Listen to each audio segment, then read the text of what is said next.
Hello friends.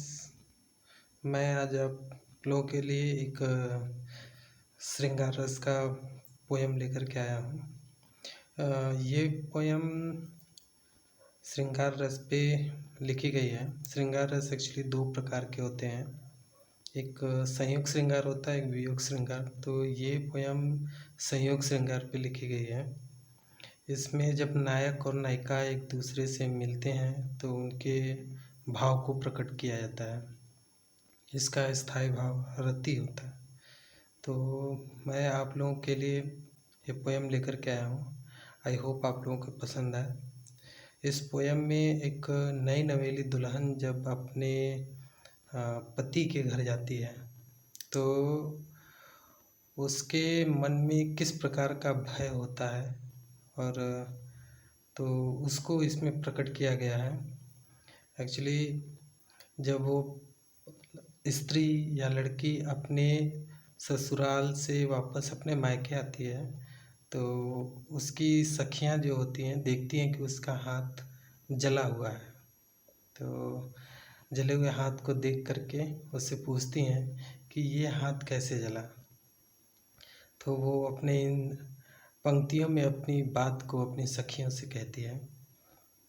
मैं आप लोगों को वो पंक्ति सुनाता हूँ। तो ये पंक्तियाँ हैं। नई नवला रस भेद न जानत। नई नवेली दुल्हन, उसको कुछ पता नहीं था। तो नई नवला रस भेद न जानत, सेज गई जी माँ ही डरी। अर्थात जब वो अपने पति के कमरे में जाती है तो वो डरने लगती है। तो वही अपने बातों को कह रही है। नई नवला रस भेद न जानत, सेज गई जी माँ ही डरी। बात कही तब चौंक चली। उसके पति से जब उसकी कुछ बातें होती हैं तो वो चौंक जाती है। उसी को कहती है कि नई नवला रस भेद न जानत, सेज गई जी माँ ही डरी। बात कही तब चौंक चली, धायत कंतन बाह धरी। उसका जो पति है उसको धायत यहाँ पे बोला गया है कि धायत कंतन बाह धरी। उसका पति उसके हाथ को पकड़ता है। धायत कंतन बाह धरी, उन दोन के झकझोरन में कठिनाभ के अंबर टूट पड़ी। कर काम ने दीपक झाँप लियो, यही सुंदर कारण हाथ जली। यही कारण सुंदर हाथ जली। अर्थात जब उसका पति उसको बाहों में लेता है तो शर्म से वो लाल हो जाती है।